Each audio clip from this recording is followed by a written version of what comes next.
Good morning and welcome to the second day of our Regents meeting. Wanted to thank Chancellor Cook for the reception last night at the new Student Living and Learning Center. Great turnout and extend gratitude to the community members that joined us this morning back at the Student Center for a dialogue about tech, about the system, and our partnerships in community. So we appreciate the community being at the table with us this morning. We're going to dive right into this morning's agenda. We've got the budget audit. Actually, what is it now? It's the Budget Administration and Audit Committee. And with that, I will turn it over to Regent Tess. Thank you, Chair Lozar. For the most part, today's agenda in its entirety will consist of the Budget Committee and then appropriate executive action following that. And so with that, I know that as Regents and as members of the Budget Committee, we have gone through via a conference call the various items on this particular agenda. And you will note that there are several items on the consent agenda, including staff items, policy revisions, and emeriti faculty recommendations for the board. And so at this point, I would simply ask if there is any member of the board who wishes to remove any of these consent items and instead put them under action items instead of consent. If not, we will leave them as is, and during that part of the agenda following this committee meeting, there will be a universal motion to approve the consent agenda. So at this point, is there any interest in removing any of the consent agenda items? Okay. Seeing none. We will move swiftly into the action items, and we will start with action item A, fiscal year 20 operating budgets. And with that, I will turn this over to Deputy Commissioner Trevor. Thank you, Mr. Chair, members of the committee. Shauna Lyons, as you've noticed, has moved to the front table. She's our new MUS budget analyst. We introduced her in May, so we may have got, I don't believe she was actually employed with us in May when we introduced, so she might have been off a little bit in the timing there, or we were off. Shauna comes to us from the Legislative Fiscal Division, where she was assigned to education, specifically higher education, so we have a great asset now in our office to help with the operating budgets, and well, that's just what she's here to do. Is she's our detail person, and if we have some questions, I may cut over to her at times. I'm primarily going to drive the ship here through the summary presentation, the roll-up of the operating budgets at the system level, step you through a little bit of history, a little bit of trends, and then what we look like headed into FY20 compared to where we ended in FY19. We could probably do this, I guess if you wanted to say legally, because this is a statutory requirement that the Board of Regents approve an all funds operating budget before October 1st each year in order to use general fund.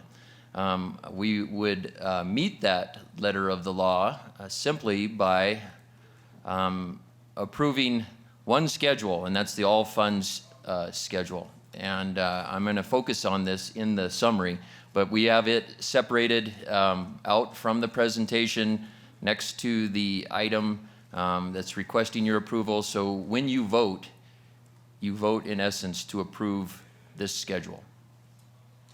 And I'll talk about it in detail here through a PowerPoint presentation. So for many of you, this is a repeat, a Groundhog's Day. You've seen me do this probably now 6 or 7 times in this same format. I want to make one statement about that. We are taking a holistic view of the way we present this, the way we collect the data. It's been formatted and collected based upon I don't know, a 20-year, 30-year history of the way we've done it. We wanted to communicate to you that we are taking a look at the way we've done it and trying to improve that.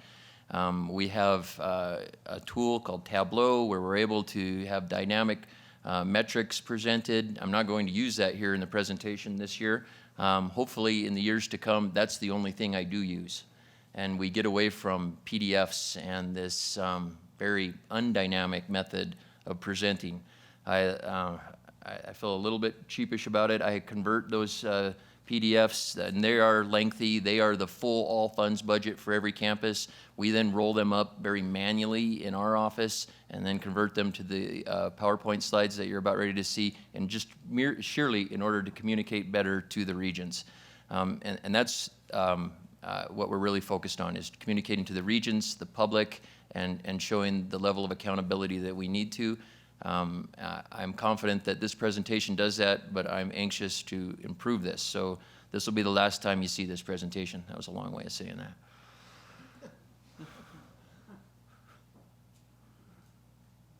Okay, we have system level summary, and for everything you see today at the system level, I could show you by campus. And that's the difference in the amount of time this is going to take between somewhere between a half an hour to an hour to 5 hours if you wanted. It's the level of detail that any individual wants to explore. We're ready to do it. I recommend the first version of the half hour to an hour. This pie chart is a visual display of that schedule I showed you of our all funds budget. It is $1.6 billion this year. I'm going to tell you why it's 1.6 rather than 1.5, which it was last year, on the next slide. But this slide, I wanted to just show you the various components of the budget. First, pointing out the largest pie, the current unrestricted. Here you're seeing a combination of the ed units. We have 8 named ed units in the MUS. Those are our campuses. The campuses that you know to be here, minus the community college, the colleges, they have their own pie. Inside that current unrestricted is also our agencies. The current unrestricted for the campuses is made up of state appropriations and tuition, and that's primarily where I'm going to focus after we leave this all funds schedule. Moving clockwise, you go to the current restricted. Think when you think current restricted, that over $200 million in funded, sponsored research, financial aid from the federal government, Pell Grant in the range of $50 to $60 million, and any gifts and grants, other grants that come to our campuses. Moving along, we hit the current designated. That's where we put fees for designated purposes. The auxiliary, the dorms, the food service, those revenue generating portion of our operation. The plant fund, this is where we pay our debt out of. This is where we collect our bond proceeds. This is where we also do a lot of maintenance of the plant.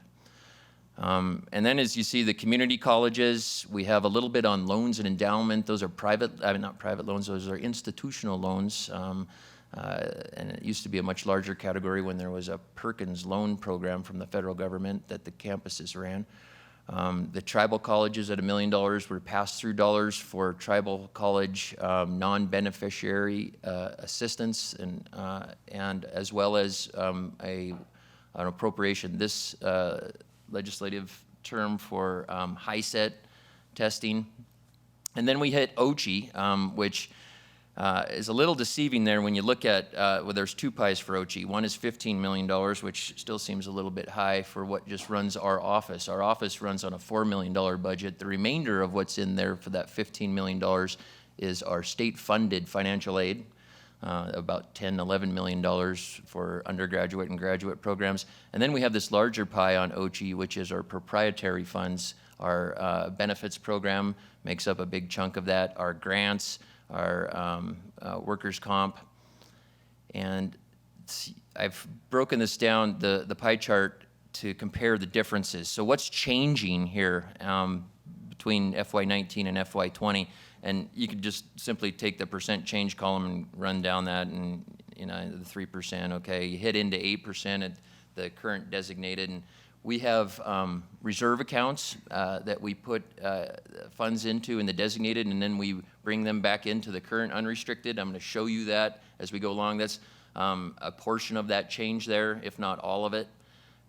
Further down, we hit into the plant fund. You see a $15 million increase there. That's funding for capital projects. And we know Romney Hall is funded, and that would account for that.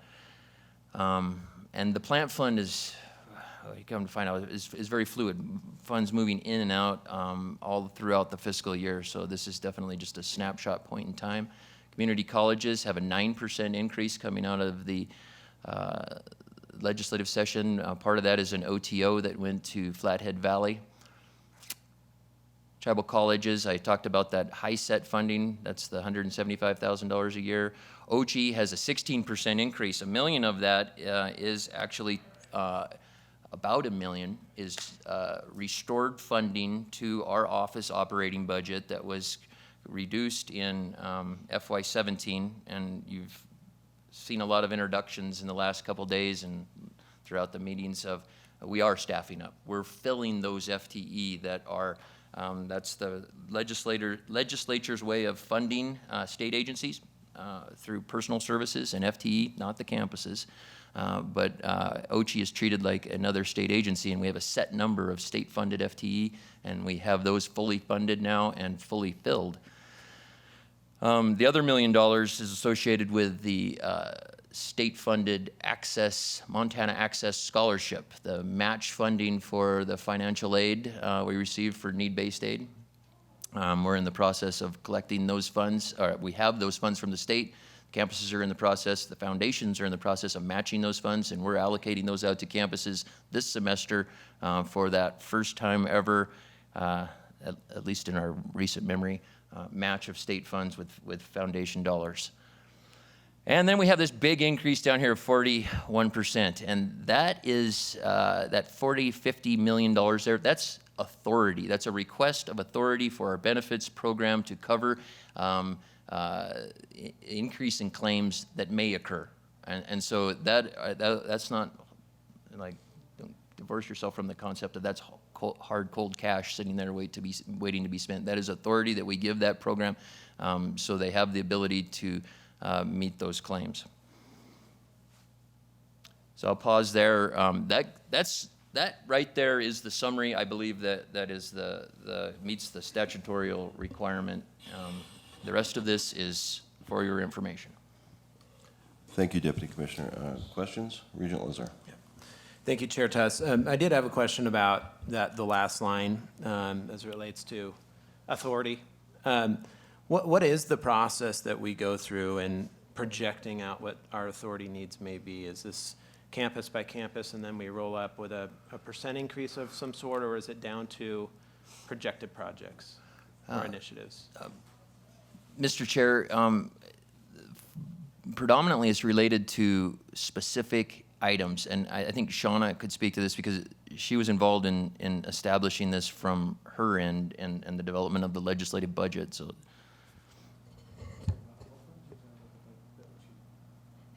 I'm referring to the OCHI one. Oh, Yeah. On the benefit side? Yeah. Yeah, benefits, they do an analysis. They have, actuarial advice. The projections from we have a system-wide committee. So they're looking at it from all angles. And this is, I don't have a real specific answer of how we got to the exact number of 50. But there is analysis definitely that's put into that. Mr. Chair, well, just to follow up a little bit on that, I think there has been some funds that are in reserve or IBNR. We do work through an actuarial company in Seattle that projects claims, loss, trends, and that is worked through with the inter-unit benefits group to try to determine plan benefits primarily for the healthcare side of this. There are some funds that weren't previously covered in the authority line, but sitting in reserve. Our reserve position has changed some Generally, we picked that up because the state was contributing part. The last 2 sessions, there's been little or no state contribution to the plan, and so there was some monies aside there.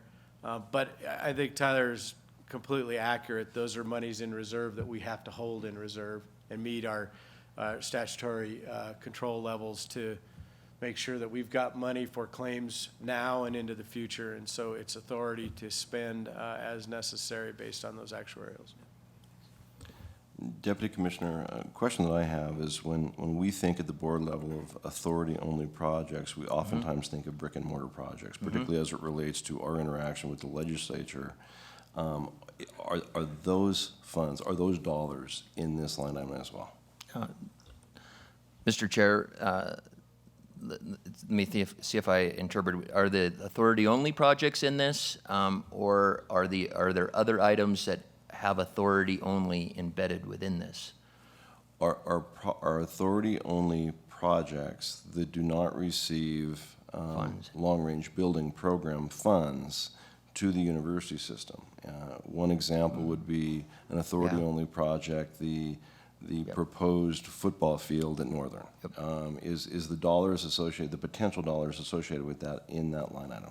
Mr. Chair, yes. Those have dollars behind them. They came from a different source, either a revenue-producing facility or a private gift. Those show up here in a category, one of these categories, likely probably in the plant already, or you would find it a gift that might be in the restricted fund. Okay, thank you. Additional questions on this? Additional questions? Trying to see if Shauna agrees with any of our answers. She's like right in my line of sight, so. She's Okay, doing a Deputy pretty good job of keeping a poker face so far. Deputy Commissioner, you may proceed. All right, so let's talk a little bit about the history. I think it's important. Most of us have seen these slides, but this is our time series.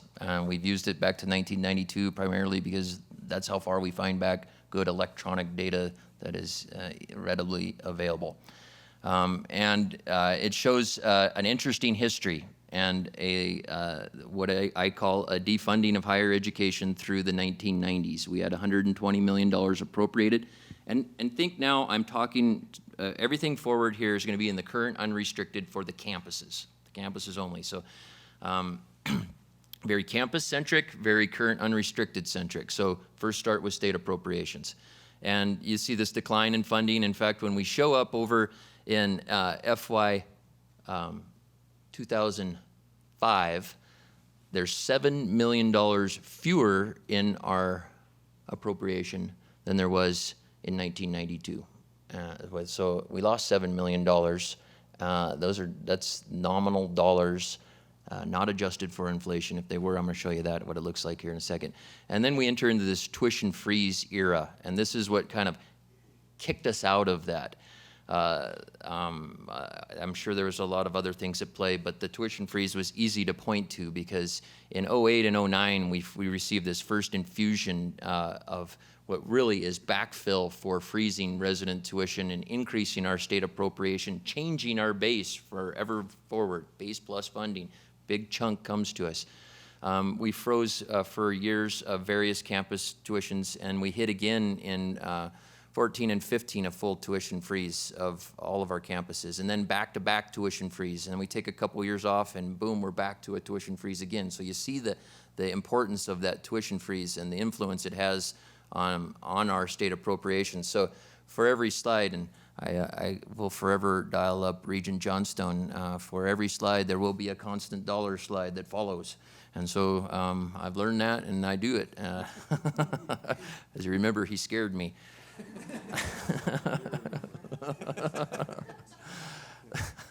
So now you look at it adjusted for constant dollars. You can see the difference in the change over time. I use 2005 as sort of the middle mark. It's not really middle anymore, but the difference between the tuition freeze era and the flat funding era.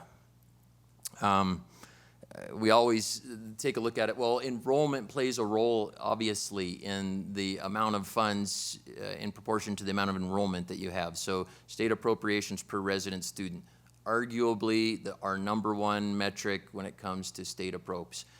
And you see what we've done over time here, adjusted for constant dollars. I've kind of just cut straight to the constant dollar on this one. In 1992, $9,000 per student. In 2020, we're approaching $9,000 per student at $8,500. We've made progress. You know, again, the tuition freeze era having a strong contributor to that increase. When I started, we were at the all-time low in $5,000 per student. Much different in this era. So the state of Montana has done us well on our state appropriations. So quickly switching from state appropes, when you talk about current unrestricted, the other half of it is tuition. It's not actually half, it's about 58% of it being tuition. And we split that tuition into resident versus non-resident, and you see one of our trends here is a stronger reliance on non-resident tuition revenue. And you'll see me say net tuition revenue, and there'll be a day when we talk about tuition revenue, we won't even have to identify it as net. But for the last, since 1992, we have a long history of including waivers in with tuition and talking about gross tuition. And anyway, I'm not a fan of that, and we're on to a net tuition analysis going forward. So mainly this point of this slide is the importance of non-resident tuition, our ability and to sustain a business model by using discounts to entice non-residents to attend our campuses at rates that are higher than resident rates and rates that help support and keep down the cost to resident students. So then you combine these two together and you get a picture of our current unrestricted. And the separating between the tuition revenue and the state support. And we have a 3% increase headed into FY20. When you look at it with net tuition, and that's a 14% increase over FY14. That's a 7-year time span over there. So you see we're have slow continual increase. The FY 17 and 18 years, or rather 18 and 19, those were the 2 years where we had the pretty substantial cuts from the legislature. We see some dips there, and we're now regaining.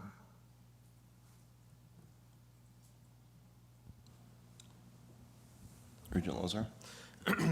Thank you. I had a question about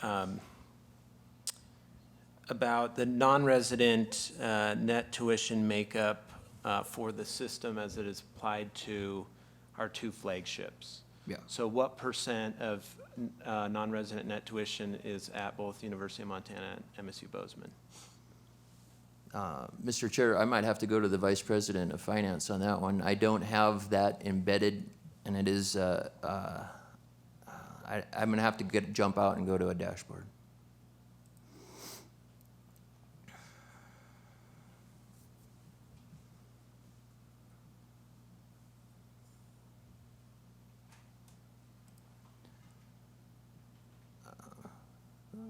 Maybe Vice President Lease can quickly give us a % distribution between non-resident and resident tuition revenue.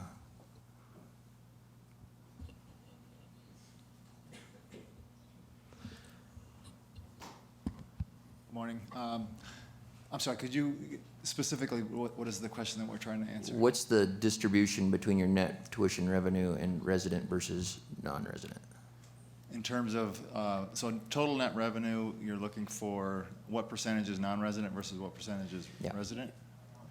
Yeah, I don't have that, I'm sorry, Mr. Chair, members of the board. Well, he asked for the individual camp, the two flagships. I meant for the system. I'm assuming that a large majority of our non-resident students are attending University of Montana and MSU, and I'm just curious about I'm curious collectively what those two, in terms of net revenue from non-residents, apply to our overall system revenues. The vast majority of the non-residents, 80% of them are at the flagships. So 80% of the non-resident tuition revenue is there. And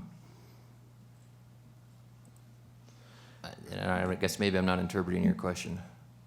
No, I think that is my question. But yeah, that is That's the answer. Plus, I wanted to put you on the spot to see if you could find it.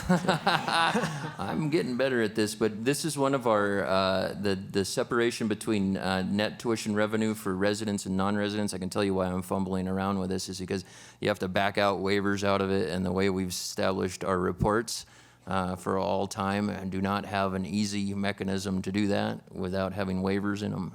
This is part of our process that we're working on fixing, and I promise that'll be a quicker answer in the future. Most are at the two flagships. There's certainly some here at Montana Tech. There's a few, like equine studies and that brings in at Western and some of the other campuses, but primarily our non-resident market is at Montana and Montana State.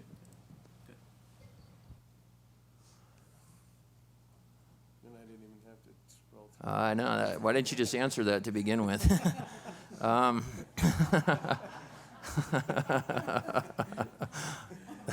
Sorry for my. All right, thanks. Anybody else want to throw a stumper at me while I'm going on here? I'd go for it. Okay, so let's pick it back up here. Taking a look at current unrestricted funds. When you separate state and the total picture, going back to 1992.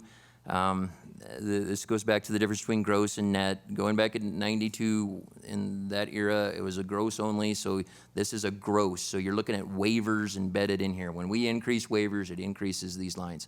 And so the real point of this slide is what percent does the state represent in our current unrestricted state percent share. And in 1992, the state had 76% of the current unrestricted represented 76% of the current unrestricted funds.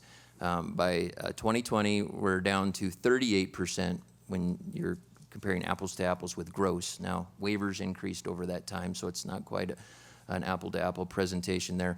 But when you take at net, it's at 42.5%. So in 92, the amount of waivers we had were a fraction of what we have now, so it is a pretty straight up comparison when you say the state represented 76% of our state approps in 1992 and now at 42.5%. Granted, there's a lot of change in here with non-resident student enrollment. So the real picture is the educational appropriations per student. And when you look at it at a national level, educational revenue, and that you can just substitute that for current unrestricted, state approps plus tuition, and then on a per student basis, where do we rank? Our friends at SHIO do this a great job for us. I just borrow their data and put it in the presentation. There was a time when we were dead last or 49th, and that was our flag that we swung everywhere we went. We've improved since then. Other states have dropped. I'm not positive we have made giant gains. I know that the tuition freeze definitely made an impact to this. Our ability to garner non-resident tuition revenue also did. But we still lag behind. We're in the lower third, and you can see where we're at there.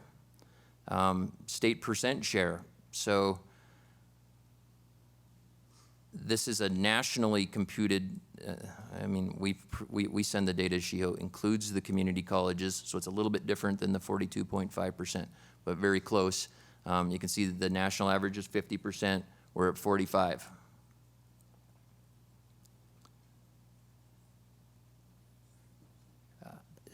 And then a question we're often asked is state higher education support per capita. Where do we compare to other states?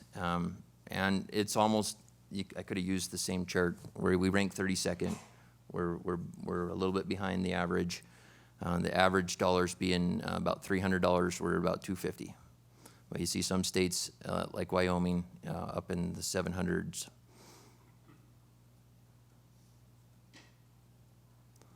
So, Mr. Chair, I sort of clunked through some of that, but that was the history, the overview, the summary. Now we get into, still on the summary level, we have a replica, an exact replica of this for every campus. We break it into 5 basic areas to make this kind of easier to digest. Revenue, expenditures, staffing, waivers, and enrollment. I call them the big drivers of the budget. We try to use metrics to give you an idea of how we're doing in comparison to where we expect to be. I included some, I guess, a little more color around our budget drivers here. Residents tuition freeze, we backfilled a 3% increase, what would have been a 3% increase in resident tuition with state appropes at all campuses. We're budgeting for a pay plan to begin in January. We talked about some enrollment, and we'll talk about it more, trends of resident versus non-resident. And of course, performance funding is a part of that. Part of that state appropriation, about 8% of it, $15 million allocated based upon performance. So the big drivers, some themes, state dollars are increasing, revenue flat, campus-based budgets are still maintained. I would definitely argue that's the case, and resident student enrollment continues to be a driver. So we take a look at revenue. And on this slide, I just want to talk a little bit about, all right, I mentioned the state appropes, and the key here being the tuition freeze, performance funding. So for each campus, this is the kind of influencer, 3% backfill on tuition freeze, performance funding, and then we also did some adjustments on resident student dollars per FTE. We have an average, and we have some campuses above that average in the dollars they get from the state per student, and some campuses below that. We worked to take those below that to get them closer to the middle. We left the ones above it alone. A couple more topics here. Net tuition revenue, and maybe just a glimpse into what we look like at the campus level. We have about half of the campuses going up in tuition revenue and about half going down. Puts us right at the same budgeted amount as we had as actuals for FY19.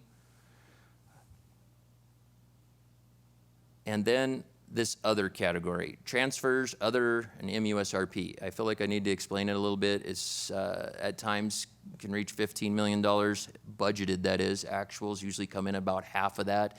This is made up of various components, and I guess the most interesting and probably the largest component of it are campuses bringing in reserves back into the current unrestricted for various purposes. And these are board-approved reserve accounts. So one reason campuses would bring money back in is for scholarships, cash-funded scholarships. Another reason is just general contingency reserve to ensure operations are going to continue at their same levels. We also have not as used as much, but a reserve to pay out retirements. If you knew there was going to be a large number of retirements, campuses bring funds back in for those purposes. And about all of our campuses did. The larger campuses do, the flagships constitute about 60% or more of that. And you heard me mention that the designated fund showed an increase because you're seeing the transfers out in the designated fund. That's where those accounts are held. Just as a side note, for the future, deferred maintenance is an area where, at least at the CFO group, when we're planning and kind of trying to figure out how to handle some of the larger issues in the system, we've talked about in the past maybe approaching an idea for a reserve account related to deferred maintenance. And we'll bring up that topic in November. So there are other components related to the I believe we have a question. Regent Lozer? Yeah. Thank you, Chair Tuss. As it relates to policy or guidance from the board for the system around reserve accounts, of course, those dollars could be applied to a wide variety of different things. I'm curious, do we have policy, a board policy that relates to how much can be kept in reserve, how to leverage those reserve accounts? How do we think long-term about tapping into those reserve accounts? I mean, you mentioned deferred maintenance, which is a big issue in our system, but I'm just curious about policy-wise, if there's any direction at the campus level around use of reserves. So, Mr. Chair, the, those accounts are populated by funds from the current unrestricted. So unbudgeted revenue that is realized at the end of the year, campuses can move those into the reserve accounts for the purpose of moving back into the current unrestricted. That's the broader policy associated with them. This gets interesting because our history, our culture has, the policy puts a 5% cap on that. You can't have 5%, you can't have more than 5% of your total operating budget in one of those accounts. Other states, and we've actually just answered a national survey on this, and so we've got a good source for results here coming up. We know do just the opposite. Mandate that you have no less than 5% in those accounts. I believe, because of our accountability, our relationship with the legislature, the focus on the current unrestricted, have held that benchmark because of the notion of campuses piling up reserves and not needing the state share to the same degree. So as a follow-up, if we are thinking long-term about deferred maintenance in the system, knowing we only get a small fraction each legislature, that is something that we need to be thinking about as a board of what that policy is, so we can we can save up for handling our facilities in the system. Yes, that's correct. Okay, some metrics here. State percent share, we're at 43%. This 27th.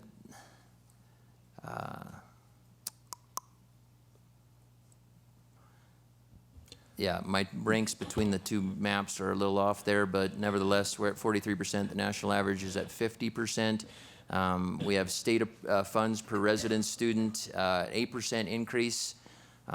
What you're seeing there is a combination of resident students going down, state appropriations going up, 8% increase in state appropes per student. That ranks us 27th. That's where the 27th comes in. And that's when we compare nationally, we don't have a great benchmark for resident students per state appropes. You have all students per state appropes. We kind of switch us up there a little bit, but we're 82% of the national average there. Again, we're just behind the national average on all of these. Commissioner? Mr. Chair, you may be the only one that remembers some of those conversations, but that is sort of that 50%, the 43%, I think that is something this board needs to continue to consider and give guidance on at sort of a policy level. We used to talk some about, and our stated goal as a board was to try, in terms of access, affordability, which does have an underlying guiding principle on what we look at for tuition, fees, and other things that go toward the campus. Our stated goal was 50%, try to get to that national average. We started that when we were in the low 30s. That's where the original tuition freeze notions came in, and working with the governor's office, the legislature, and others to try to move us from essentially that 49th position to work our way up and move closer to that 50% average. I think, if we're off on that, I've long used that as sort of the guiding principle, and if those principles change, those are conversations we probably need to have at a board level. But that is been sort of the backdrop. That's been part of what we've talked about going into legislative sessions. It's what I think guides tuition and fee policy.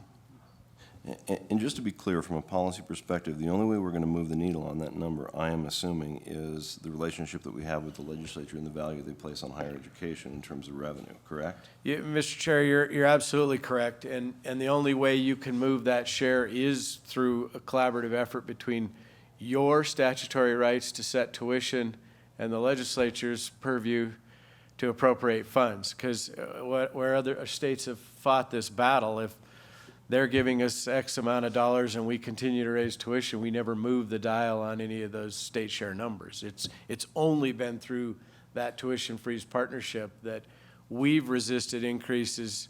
The numerator and the denominator can't both move at the same time or we don't get anywhere. And so it's been that partnership. But you're absolutely right. That is a conversation that has been sort of at the backdrop of all of our work with the governor's office and the legislature to say why these tuition freezes have been important in moving that benchmark. And you know, I guess as we move forward into new territory, I think those guiding principles will be equally as important. Thank you. Regent Miller, did you have a question? Yes, thank you, Mr. Commissioner, or Mr. Chairman, and Deputy Commissioner, still learning the lingo here. I have a quick question when it comes to the special appropes and OTO. So it looks like the 1 year difference is 390% and the 5 year difference is negative 95%. That's not a huge budget item, but I'm just curious where that's coming from and why there's been such a drastic change. Mr. Chair, Regent Miller, that's a great observation. In FY16, and this is kind of just sort of how we handle our budget, and it's one of the tasks that, well, Shauna and I deal with on trying to get you the data to be able to evaluate the trends. And in FY16, we had a $15 million, one-of-a-kind, state-supported research initiative. And we brought those funds into the current unrestricted. And we recorded them as special appropes. And then it kind of gummed everything up going forward. And inside of that special appropes, just as long as I'm here, and the other line says MUSRP up there, we have a statutory apprope that gives us about $2 million a year to bolster our retirement plan. It increased the amount we pay in our portion of our retirement by 1%. And so we got funded a statutory apprope there. And we had always included that in the special appropes line. This year was the first time to move it up into actually a state-funded category. We weren't keeping it as part of the score, I guess, and running it across our metrics. So long story short there, that's what's going on. The difference between FY20 and FY19 is escaping me at the moment. Maybe Shauna knows. No, that would have been program 2. Do you know, Shauna? Mr. Chair, Regent Miller, so a portion of that is we have the special appropes for like PBS and for motorcycle safety program at MSU Northern. In FY19, they had a lot of carryover available from FY18 for motorcycle safety, and so that reduced the amount in FY19 needed for that special apprope. But in 20, they're budgeted back at their original amount. That's what I'm talking about. President Bodnar? Yeah, Mr. Chair and members of the board and Deputy Commissioner Trevor, you know, just it strikes me that one of the things as we think about assessing our level of funding and what is appropriate is, you know, if you go back to your educational revenue per student FTE chart for FY18, you know, running a higher education system is a high fixed cost enterprise, right? There are massive returns to scale at the institutional level.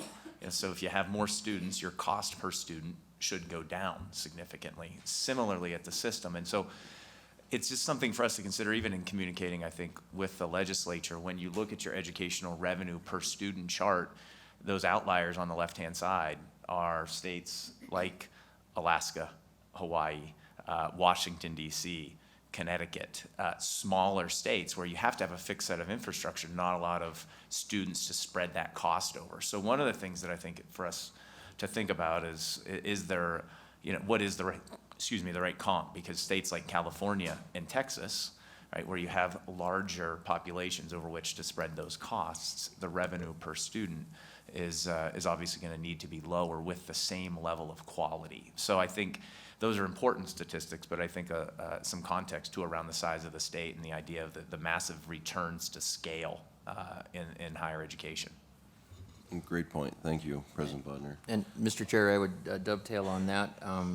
In the individual campus presentations, we attempt to compare campuses to peers as well. So, but by mission is also critical when you're looking at any one of these metrics. The difference between a two-year campus and their mission and their funding structure compared to one of our flagship campuses, a lot different. The ability to garner tuition revenue and state appropes and just the overall mission criteria dictate different funding structures. Deputy Commissioner, before we move on from this slide, do you mind diving just for a minute into the waiver conversation here? 35% is a relatively large number over the difference over 5 years. This board has had some conversation with the campuses relative to waivers and what that means, what it doesn't mean, individual budget concerns relative to waiver. Can you talk about that specifically with regard to the increase? Mr. Chair, absolutely, and I moved to the waiver slide just so the font got bigger. Let's think of waivers as institutional financial aid and put them into 3 categories. The first category being a waiver of tuition based upon specific criteria, almost an entitlement. We have board-designated waivers. We have them for Native Americans. We have them for faculty and staff, dependents, veterans, and in most of those cases, you're talking about waiving the total amount of tuition. And those are designated by the Regents. We have them in policy. You're going to see one at the end of this for National Guard. That's a little less than a third. And then we have discounts. And discounts are an enrollment management tool to improve enrollment in various areas. It can be in resident and non-resident. A lot of the discounts are focused on non-resident students. We have tuition bills at our larger campuses of somewhere near $25,000 for a year, and a discount of $5,000 to $7,000 will entice students to come. And they are still paying a much higher rate than what a resident is. And in fact, I'm going to hit on this, but I'll touch on it right now. We also have a board policy that says non-resident students must, in the totality of their revenue per student, provide a subsidy to resident students, thus driving down the overall expenses for resident students. And we measure that annually, and and that's what you see down here in this sector, and we are meeting that benchmark. So then finally, we have scholarships, and that's what I talked about with the reserve account, actual cash. They make up less amount here. You can also categorize athletics. We use waivers for athletics, but those amounts or numbers are our mechanism for awarding scholarships to meet criteria established by the NCAA and NAIA, and so those amounts are critical to our programs. And so as tuition has grown, as the student population has changed, and remember you're mixing non-resident and resident here as we go, you're going to see a fluctuation in the amounts. The discounts have grown, our non-resident enrollment has increased. At the same time, resident student enrollment has declined, and we've frozen tuition, so you're going to see less waivers associated in those areas. We have very detailed waiver schedules. I have a dashboard I haven't brought out to the forefront yet, but that'll break down this by campus in all of those areas. But that's sort of the business need behind these waivers. Keep those in those categories. They're easier to I guess, process the data. Okay, thank you.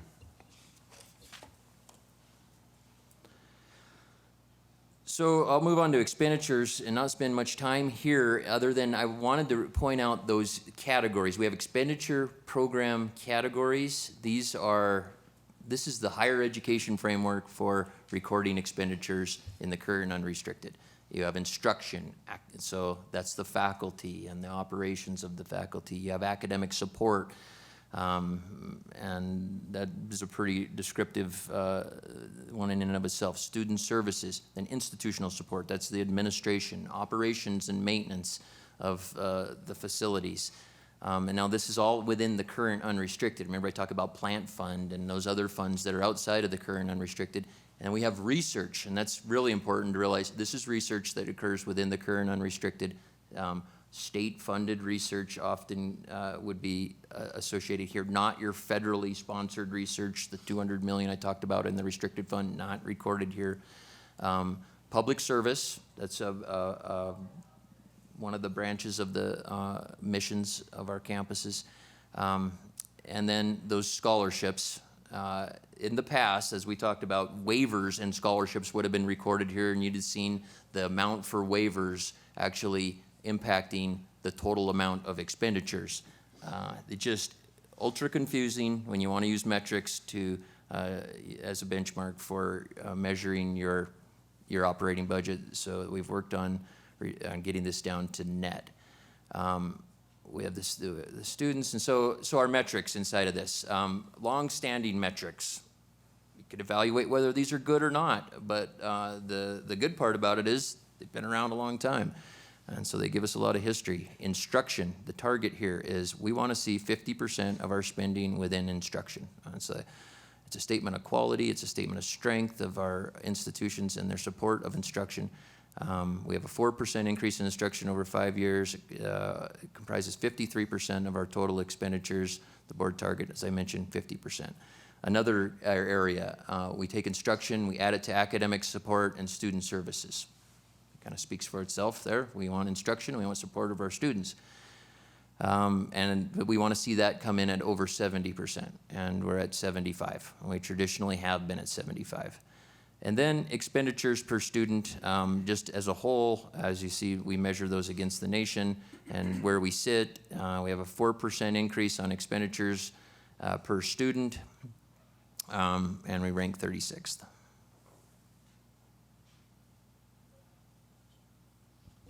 Regent Lozar? Thank you, Chair Tuss. This meeting, we've talked a lot about retention and student success, and have had conversations about advising and some of the creative advising techniques and strategies that we're deploying on the campuses, and this is a top priority for us. So I'm curious to see sort of where in this budget are we applying additional measures to make sure that our students have the support that they need to be able to make it through, from freshman to sophomore year and all the way through to completion. Mr. Chair, the first place I'm going to go to is performance funding on that. Integrated into the allocation of the state appropriation is performance funding centered on retention and completion. You've seen those metrics. We award those funds, hold them out from campus spaces, and do not award them unless progress is made in those areas. So that's kind of our pillar, the easiest one to go to there. There are campus initiatives, and that's where we would have to get down to, well, we have system initiative with Project 10 as well, and other system initiatives associated with access and success. And you'll see that at the federal level and not inside of the current unrestricted, but in our current restricted accounts. And then individual campus initiatives. You're going to have to get down into the campus level budget and talk about how they're prioritizing those funds for student success. So, going back to I don't know what slide this is, 16? Okay. Yeah, that slide right there. Well, is there a way for us to, as a board, kind of see financially where the expenditures are being placed to sort of continue to enhance that area of our operations around student success as it relates to these expenditure categories? It's a little confusing, yeah. Academic support, student services, I'm sure you could plug it in throughout there, but. Mr. Chair, there'll be a CFO in this room that could probably tell me I'm wrong, but I don't believe campuses have a single line item within one of those categories called retention. Now, in student services, there certainly may be, a software program that they're purchasing or an individual initiative that they're supporting. Students, employees with a title called retention specialist, but it is truly integrated throughout all of those categories. I'd say instruction is the #1 place that the retention is. It's within our faculty and the connection of students and faculty, but it's not going to be labeled retention. So I don't know. Commissioner? Mr. Chair, Regent Lozar, I think that's an excellent question, and I think it's one that the board has grappled with over the years.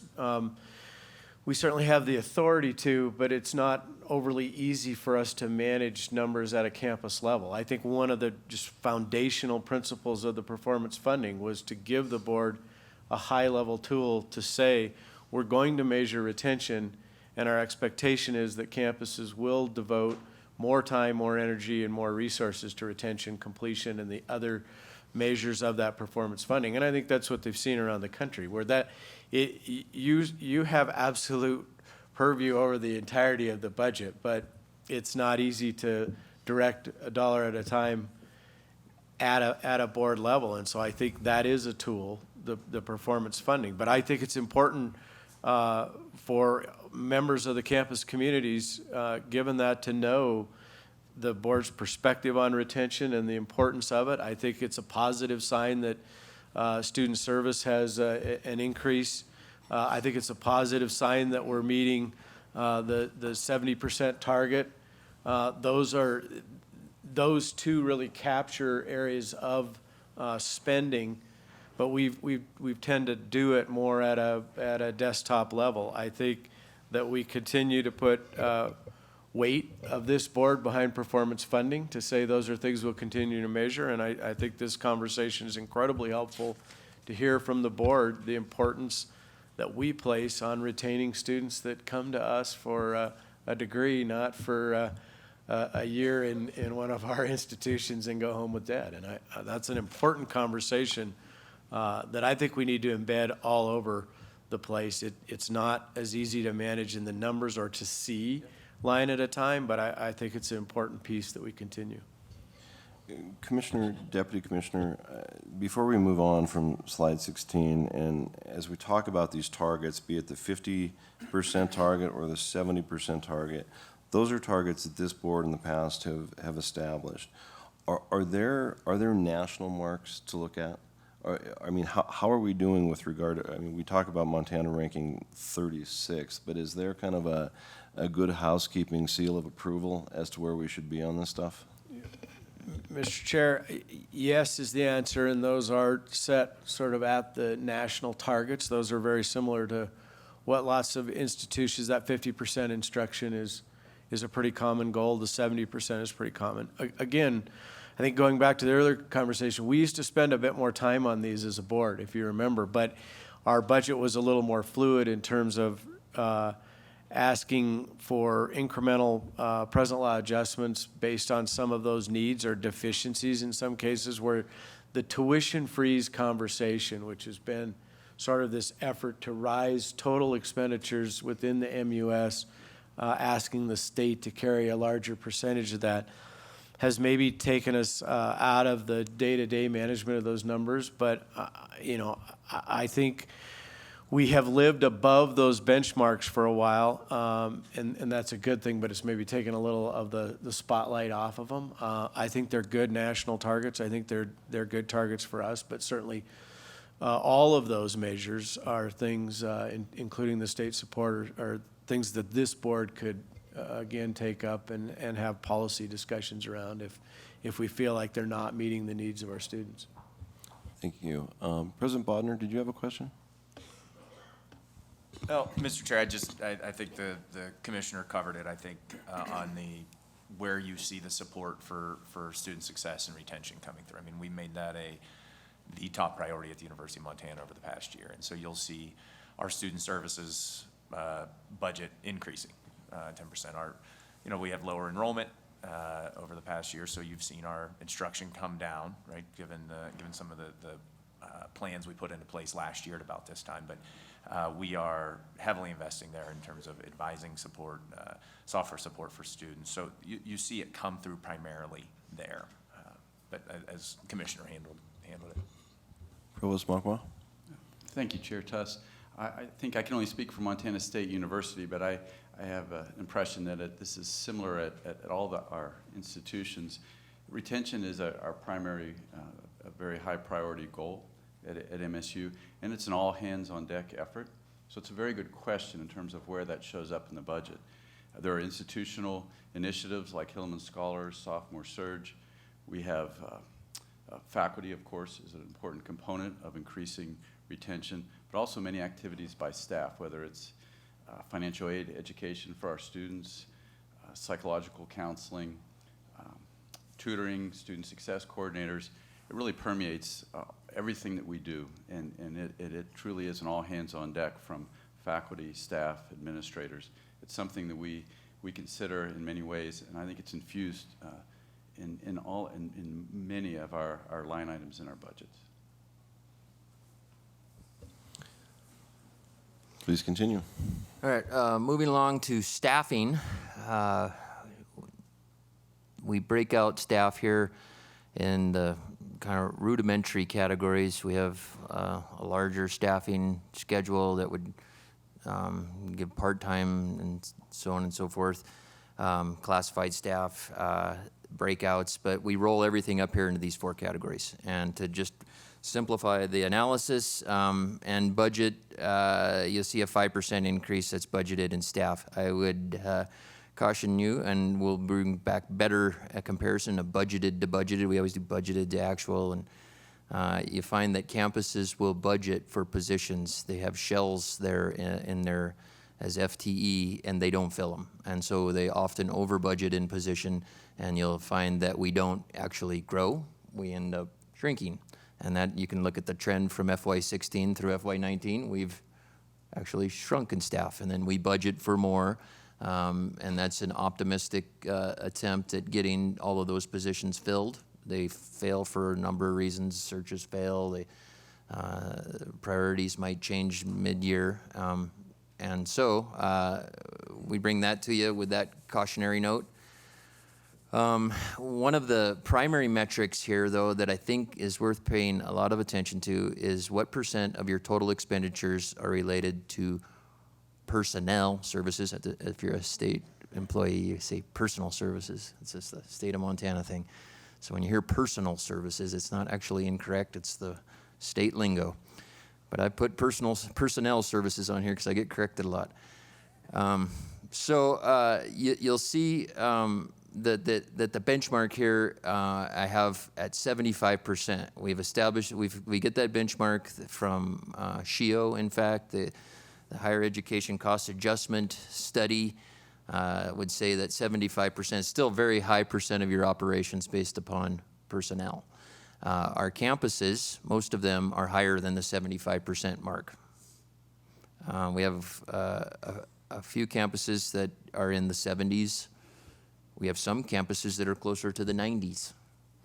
And so that's of concern. And it's matching your revenue with your expenses and adjusting those right into the number of employees that you have in order to have operational funds outside of those funds dedicated to staff.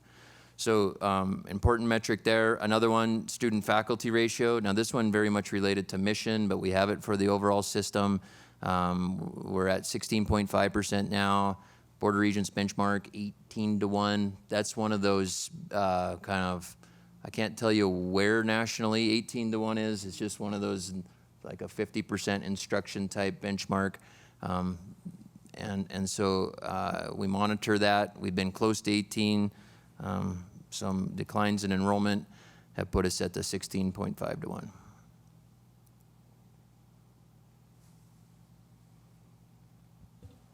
I'll move by waivers, since we've already talked about that, and land on enrollment. I see. So this slide, inadvertently by me, was not updated on year to date. For each campus, we measure where are they at this fall and compare where they're at right now, because we don't actually really record where they're at until the 15th day of class, and some campuses haven't met that benchmark. So if you went into any one of the campuses, you'd see that we're here. And I almost want to hit refresh here because I know I updated this. We're actually at -4% for the system right now. And so we're tracking a little bit behind our projection. The projection is on fiscal year FTE, so this is very much a benchmark to see if we're, how good of our projections are, how close we are. And so we're off a couple percents right now at the system level. I would argue that that pretty much puts our projections as a system on track. They vary by campus. Some campuses are right on. Other campuses maybe had a little bit more aspirational notion to their enrollment projection and are coming in a little lower. By and large, this trend right here, though, can be seen across all of our campuses in the system right now to varying degrees. Some campuses are showing a little bit more decline than others in areas and increases than others. But this is our enrollment picture, and we will bring back to you in November the official enrollment for fall and give you a thorough presentation on that. I just remind everybody that enrollment, in terms of a budget, obviously a key driver, non-resident versus resident, graduate versus undergraduate, the aspects of that and the revenue that you collect based upon those categories is the key element for determining your tuition revenue. Campuses are definitely the expert on that, and we bring back their results.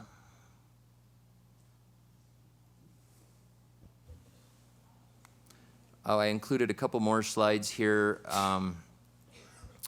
just because of our resident student access initiative, the resident enrollment, the interest in us capturing a higher percent of high school graduates. I wish I had FY19 data right now. It comes in a little bit later. This data is a partnership with OPI. They actually are the source data for this. You can see that we've had varying degrees of capture, and we hit somewhere in the last time I talked to you at 35. It was actually like 34.7%. And this last year, FY18, we ticked up in percent to 37. We have a goal in the Resident Student Access Initiative to get that percent to 40. As you can see, we've not been at 40. And so it doesn't seem like it's a long way away, though this does not, these percents have not changed much over time. It is interesting to look at the numbers and how they have declined and continue. We did have an uptick in FY18. I wish I could tell you exactly why, but we still are kind of investigating that.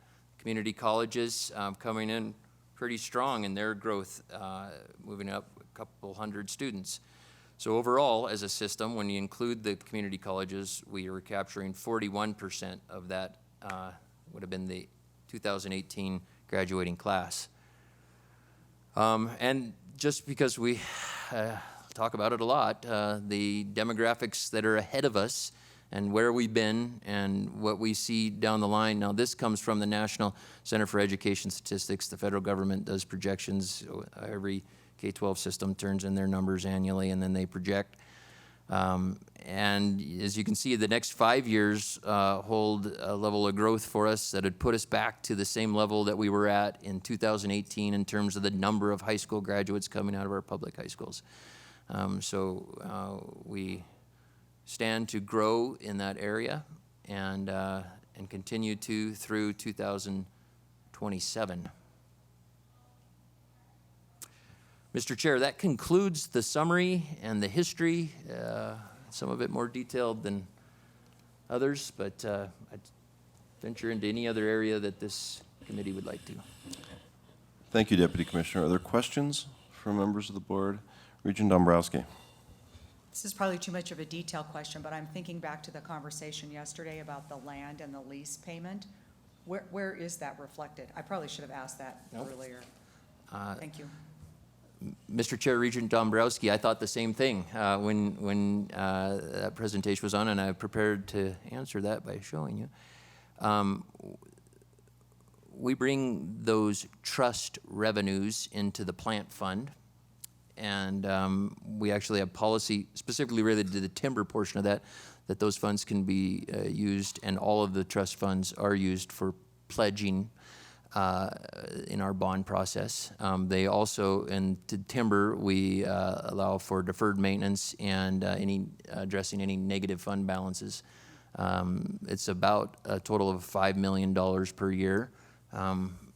It raised a question in my mind of how has that been over time? What does it look like by campus? What does it look like by revenue source?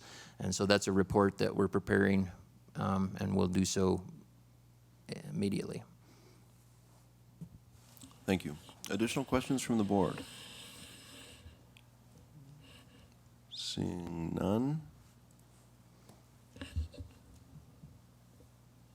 Deputy Commissioner, what is next here? Mr. Chair, we have an approval of our Montana University System Internal Audit Charter. It asks Deetra Murray, our MUS Internal Auditor, to address the board. Thank you, Tyler.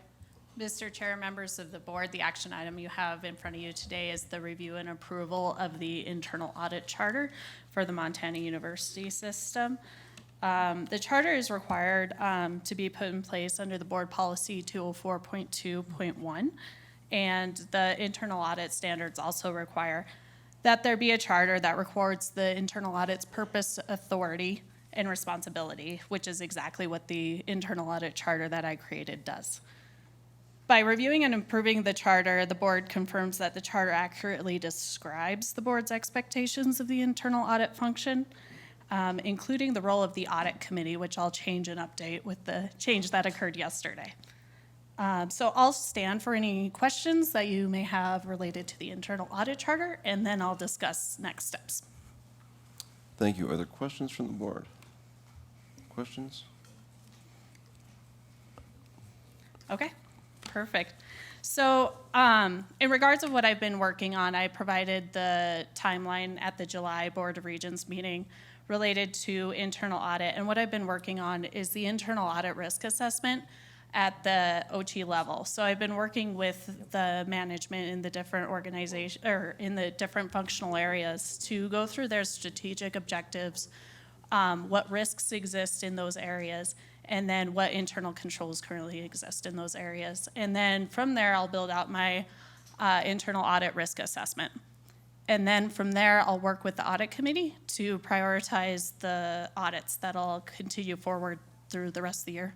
So I look forward to working with the audit committee on those, and we'll have something to update them on in October.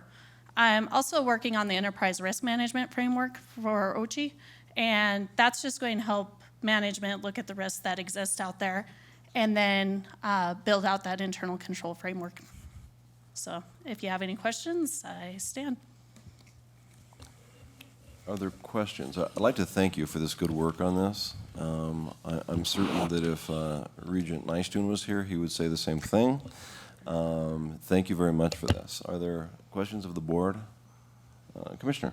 Mr. Chair, Deidre said it, but it certainly has been one of Regent Nystuen's questions about risk management. And even if we're changing the name of the committee, that certainly doesn't go away. In fact, we think it takes a much larger role in this overall audit structure. It's just, I think that's where it, all of those things we see building out under this audit blanket, a much larger interest in enterprise risk, compliance. All of that team will work closely together to see that we're where we need to be in terms of our oversight of ourselves. Thank you, Commissioner. This is important stuff, and we really appreciate the work that you put into this. Thank you. Absolutely, thank you. Deputy Commissioner, it appears that we are on action item C, which is revision to Board of Regents Policy 940.13, tuition waivers and discounts. Mr. Chair, that's correct. So this is our tuition waiver policy where the board designates those, when I broke them into the different categories, waivers, discounts, and scholarships, the waiver portion here, and would add to that a waiver for Montana National Guard members. We worked on this very closely with the National Guard and listened to their concerns about Montana National Guard's ability to compete nationally with almost every other state in the nation having either tuition waivers or full cost of attendance covered for guardsmen. So we worked through a plan that had benefits and feasibility, affordability issues covered from both angles, the National Guard and the Montana University System, and came up with this plan. And so it hinges on these guardsmen, the guardsmen that come to the Montana University system and will come to the university system using their existing GI Bill, their tuition assistance entitlement program, some state-funded scholarships that are currently appropriated to the National Guard, and then first, and then as a second dollar to cover the remainder of the cost, we apply a waiver. And so we anticipate there will be growth in the number of guardsmen that attend the Montana University system. And that number right now exists that there are about 150 guardsmen currently attending. If that number were to double, the cost of it to the university system would be somewhere in the neighborhood of $150,000 to $200,000 per year. So that'd be the cost of waiving the remainder of the tuition bill. Mr. Chair. Deputy Commissioner, a couple of questions. It appears to me that when we talked about this at one point, remind me about the conversation relative to last dollar in. Wasn't that a conversation that we had? Yep. Can you explain that? Yep, Mr. Chair, and that's, I called it second dollar this time, but we would be the last dollar if we were lining up the tuition assistance programs for the GI Bill for guardsmen and the state-funded scholarships, then the MUS waiver. We are the fourth line of aid provided. Of course, guardsmen can receive other types of financial aid. They could receive an MUS honor scholarship, or they could receive a MUS access scholarship. Those would add in as well. But the waiver portion of this, just the entitlement part associated with being a guardsman, would be the last dollar that we put in. Thank you. Another question was, if I'm not mistaken, weren't there at least some examples of where Montana residents were attaching to a National Guard unit outside of Montana because there were incentives with those other states that we did not offer, and by adopting this policy, we're kind of correcting that? Is that not correct? Mr. Chair, yes, on a couple different fronts. They can be out of state and still be members of the Montana National Guard and take online classes, but also to keep them from attaching and leaving the state of Montana, going to South Dakota for those same benefits. That's what was really critical to this program and giving them the incentive to stay here. Okay, thank you. Regent Miller?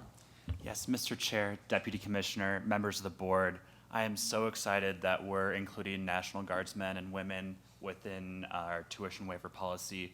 But I do want to bring up a discrepancy within that policy. So if we can turn to the attachment that you have, 11 Section A, or Section C specifically. Another attachment, it's attachment. Oops. Yes, that one. There we go. So number 11, Section C, it should be highlighted on there. Okay, so when we're looking at that section, it specifically says that you cannot receive this waiver if you hold a baccalaureate degree or higher or have earned more than 120 semester credits. This and one other section within the policy are the only two sections that specifically make that designation. So essentially my concern with this is if you attend a university in our system and receive a bachelor's degree or an associate degree and then join the National Guard and serve your country, you're not able to after that receive an MBA or a JD or a higher degree within our system. So it seems to me a bit limiting to certain sections of the population that serve as National Guardsmen and women. You can also see a similar section in the post-Vietnam era veterans, so that's a little bit higher. So it also makes that same distinction that you may not have received a baccalaureate degree before. But if we look at the other section, specifically the faculty waivers, it doesn't include that. The American Indian waiver does not include that designation either. So as we're looking through this policy as a whole, I think of course, we need to vote yes to including National Guardsmen and women within this waiver, but for future reference, clean up this policy to make sure it's unified throughout and fair to each of the different designees of these waivers. Thank you, Regent Miller. Deputy Commissioner, is there a specific reason why it's like this, or Commissioner? Mr. Chair, the history behind limiting it to a baccalaureate degree and 120 credits is to mirror federal government requirements, at least in nature, that you'd fund up to a bachelor's degree, let's say with a Pell Grant, and not carry that into graduate education, which is more, I guess, decision-oriented to continue your education. And I guess the counter side to this is the topic of that last dollar. So those tuition assistant programs in the GI Bill are applied to undergraduate students, not graduate students. And the scholarship from the state is applied to undergraduate students, not graduate students. So we would be then, when we include graduate students, it would be the full cost of tuition, first dollar, and not the additional portion of a waiver for an undergraduate degree. And I guess that's what the board needs to grapple with there. Okay, thank you. Commissioner? Mr. Chair,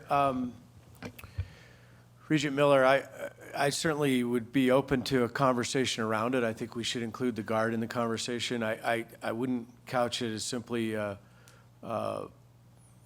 mistake in the policy. I obviously hadn't prepared for that, but I do know, like on dependent waivers, we only go up to the first degree.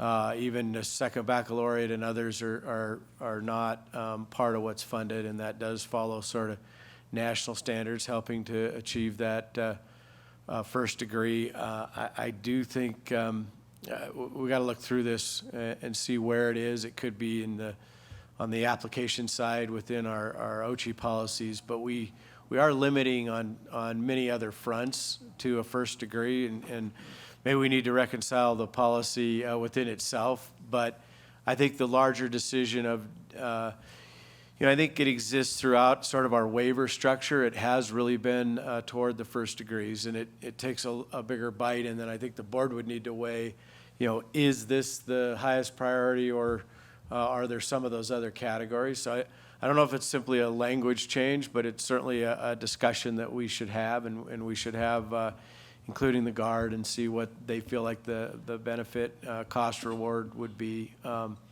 and then the overall cost, and then try to reconcile this with some of the other limits, because I do know that dependents, I even think American Indian waivers are limited to first degree. Then there is some graduate education assistance, but we can look at that.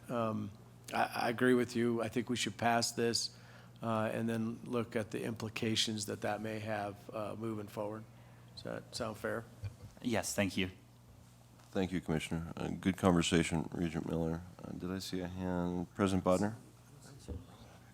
Mr. Chair, I want to, echo the thanks here. I think, in terms of the first degree, I do think a big part of this benefit is in looking at many people who actually are transitioning off of active duty and looking at where they are going to return. Many enlisted members of the military saying, okay, well, if I can come and I can transition effectively into Montana Guard and have these educational benefits, it's a big benefit and helps the National Guard with soldiers who they can effectively retain as well. So I think that's another, the reason the emphasis is there on the baccalaureate degree. But I think in a broader sense, I just want to take this opportunity to thank the board. I think it is appropriate. Yesterday we had I think appropriate moment of silence for 9/11 and for the people who have served this country afterward. And we think about the National Guard, and I think it's important for this body to acknowledge and recognize that this is not the National Guard of the past that responds to floods and emergencies. Many of the members of our National Guard and Air National Guard have had 2 to 3 to sometimes 4 deployments overseas. And these are people who are bearing a big burden for this state and for this country. And I appreciate the board's support of this. And I'm excited to see the state support this. I think that this is something that the state of Montana should support as well at a higher level. So I just want to thank this body and acknowledge, you know, in this week where we're commemorating 18 years ago, a real change in perspective in this country, and a change in the nature of what it means to be a member of the National Guard that we're acknowledging and taking this move in this week. And so thank you very much. Thank you, President Bodnar. Regent Lozar. Thank you, Chair Tuss. I echo Seth's comments. I think this is a great opportunity for us to, in policies, show some of our priorities, not only as a board and a system, but as citizens of Montana. So I'm in support of this, and I think Regent Miller's comments and insights and looking at and comparing all the other waivers is has brought up a number of different questions, and I think we have the opportunity, like we've done with over the course of the last few years, of really looking at our policies and making sure they're seamless, they make sense, and continue to find ways to update them. So I look forward to this process as we do what you mentioned, Commissioner. And I would just add, I'm in full support of this. I would just add, even though I know the financial impacts will be relatively small, $150,000 to $200,000, that as we're looking at deploying this and we're looking at statistics and the data on the back end, that we're making sure that there aren't certain campuses that are impacted more so in revenues, in tuition revenues due to this waiver. And if so, we should be thinking about, you know, in May, when we're really looking at deploying our resources, that we're doing the right thing to make sure that those campuses are whole in some way. So data and then making some decisions on the budget allocations in the future. Thank you. Additional questions? Regent Rogers. I completely reflect everyone's comments about our support for this. I'm so excited to see Montana come in line with other states in supporting our National Guard more equitably. In line with Regent Lozar's comments, my only question is about the projection of, you know, we currently have about 150 guardsmen attending the MUS, and the potential for that to double. Just in line with, you know, will it affect some institutions more than others? Where did that projection come from, or how are we to feel reasonably comfortable in that projection? Mr. Chair, Regent Rogers, excellent question.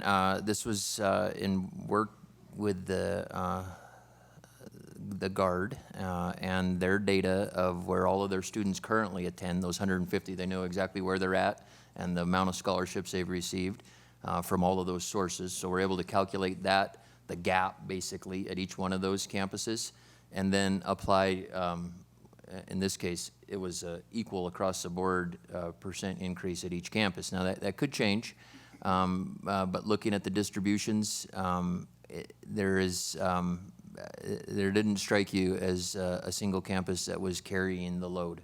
It was very much dispersed across the system. And so we don't anticipate that that'd be the case, but we're certainly tracking, and we'll have the ability to follow this, and we will very closely. Thank you. Additional questions? Seeing none, it appears we have a consensus as a committee to move these 3 items forward to a vote later on in the meeting. So at this point, we will move on to information item A, Montana Resident Student Financial Aid Policies. Deputy Commissioner? Yeah, thank you, Mr. Chair. So this is an effort, and we're just kind of informing the board about it. We intend to bring it back in November. It was with the new Montana Access Scholarship and the need to put it in policy. We started questioning, why do we have so many different places that scholarships show up throughout our policies?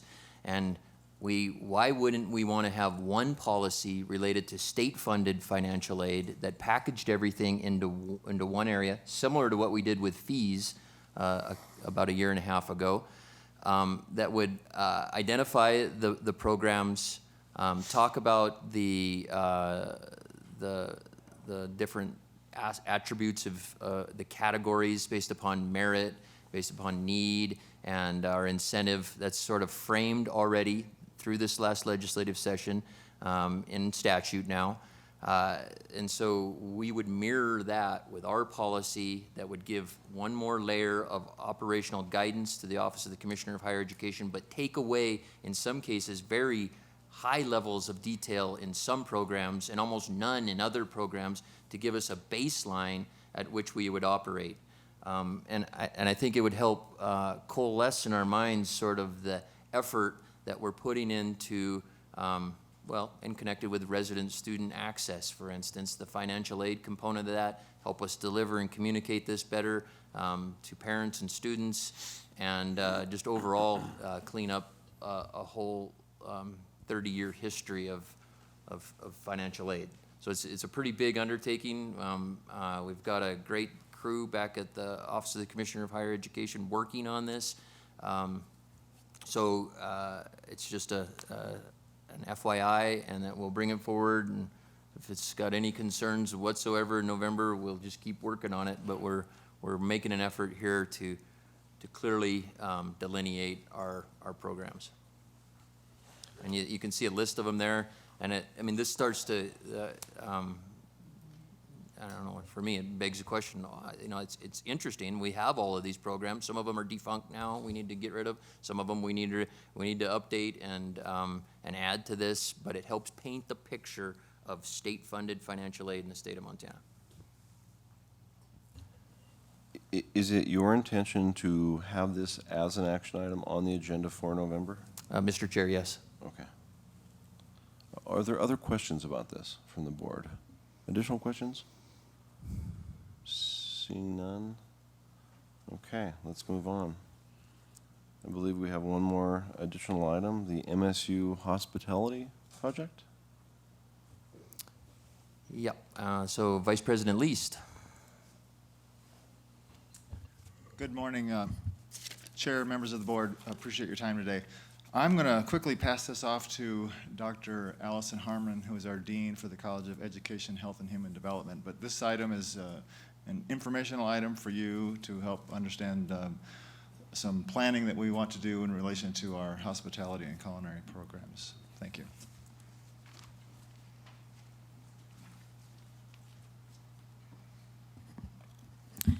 Mr. Chair and members of the board, thanks for the opportunity to quickly summarize this information item, and I'll be able to answer questions if you have any. Our hospitality management and culinary arts programs are now just started their third year at Montana State University in Bozeman. Enrollment in the four-year degree program has grown steadily over those 2 years, but with current space constraints, we have a culinary arts program that is already filled to capacity. So we're currently using one repurposed dining hall to do the teaching in that program and one small dining area. So the project described in the information item, that is investigating the feasibility of developing a hospitality project on campus, would do two things from my perspective. The first being substantial benefit to the students in those programs, the expansion of experiential learning space on campus, and then secondly, to provide visitor service to campus, or services to visitors to campus. As the information item states, the design, construction, operation, and maintenance of the project would be by a private developer through a land lease. No state funds would be used to explore this feasibility. The exploration would occur this fall, followed by a report back to the board with findings. Questions? Yeah, thank you. I do have a question. This morning as we met with community members from here in Butte, there was a lot of conversation about the necessary connection between our academic offerings and what's needed in the private sector. So could you talk about a little bit about that relationship with specific regard to this program? Absolutely. So we have started our programs with an industry advisory board, a very active and supportive industry advisory board. I think we have about 65 members right now of the board, and then another 20 campus affiliated members.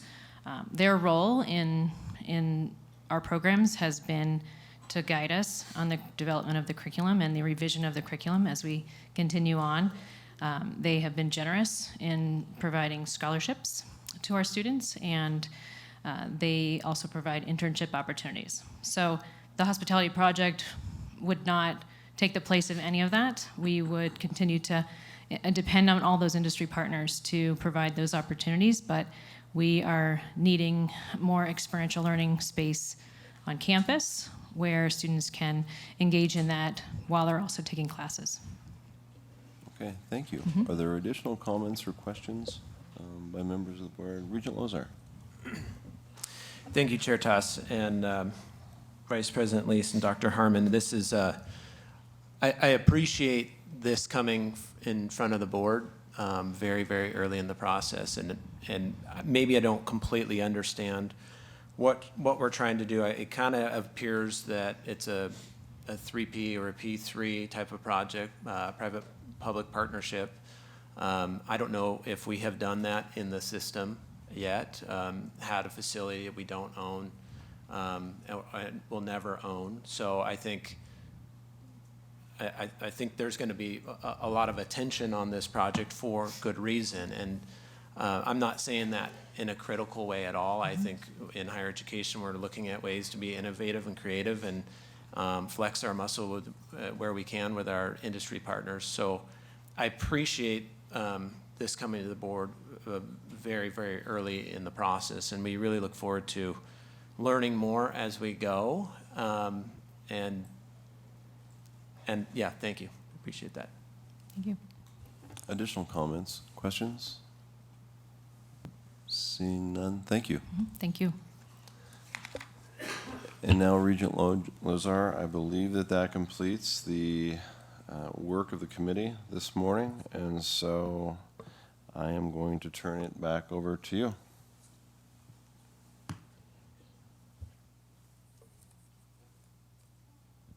Thank you, Regent Tuss. So we're going to do. We're going to move into taking action. Then we'll follow that up with public comment.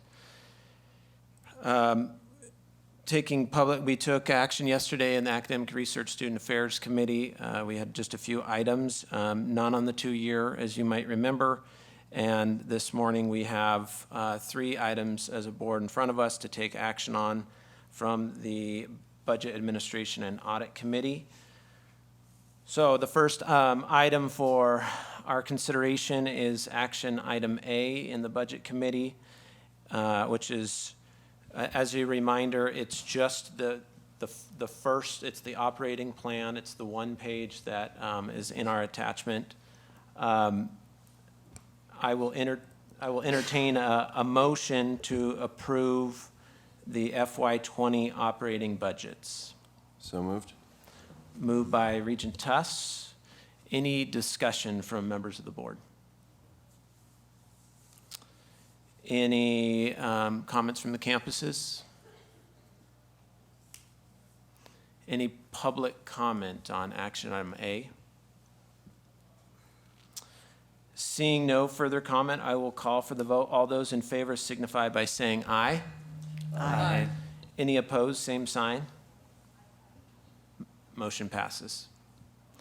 We'll move on to action item B in the Budget Committee, the approval of the Montana University System Internal Audit Charter. I'll entertain a motion. So moved. Moved by Regent Miller. Any discussions from members of the board? From the campuses? Any public comment? Any public comment? Seeing no further comment, I will call for the vote. All those in favor signify by saying aye. Aye. Aye. Any opposed, same sign. Motion passes. And the last action item for this morning is action item C in the Budget Committee, a revision to the Board of Regent Policy 940.13, which is the tuition waivers that we discussed on the Montana National Guard. I'll entertain a motion to approve the minutes, or approve action item C. So moved. Moved by Regent Rogers. Any discussion from members of the board? From the campuses? Any public comment on action item C? Seeing no further comment, I will call for the vote. All those in favor signify by saying aye. Aye. Any opposed, same sign. And the motion passes. Before we actually leave taking action, I failed to call for a motion to approve the Budget Committee's consent agenda. Consent items A through O. A through O. I will entertain a motion to approve consent A through O in the budget. So moved. Moved by Regent Dombrowski. Any discussions or comments from members of the board? Any comments from the campuses? Any public comment? Any public comment? Seeing no further comment, I will call for the vote. All those in favor signify by saying aye. Aye. Any opposed, same sign. Motion passes.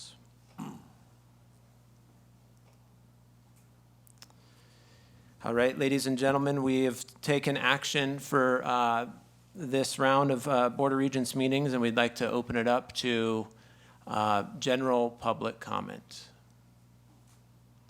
Is there any public comment?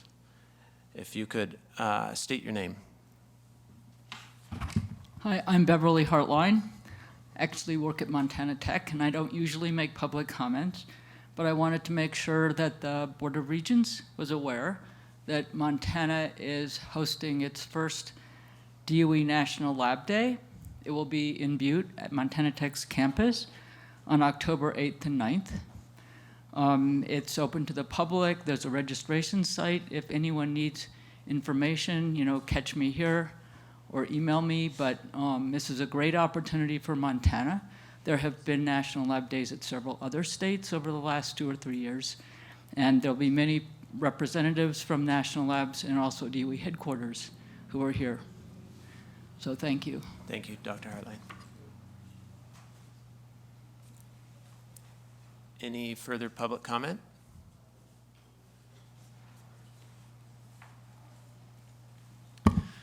Taylor Blossom. I'm the president of the Associated Students of Montana State University.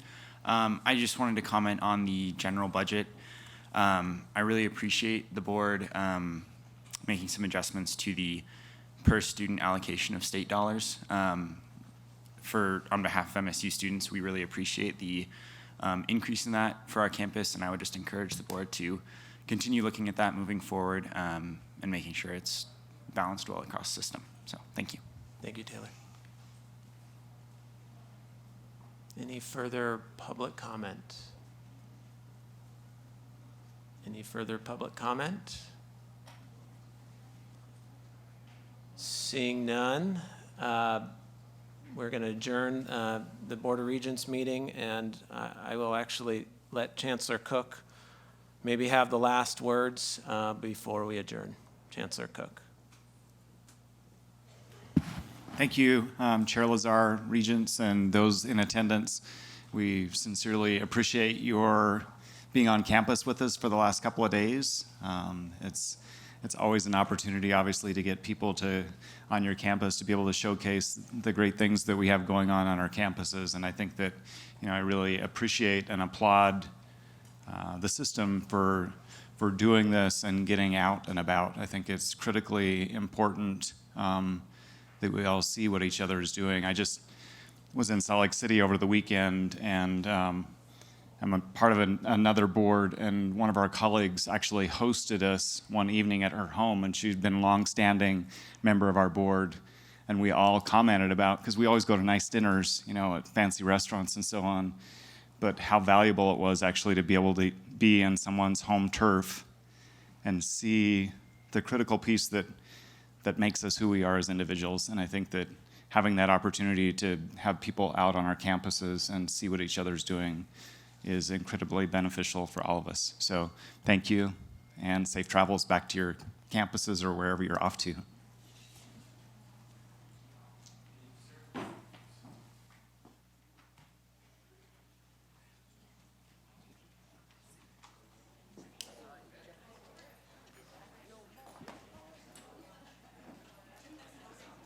That's about right, isn't it?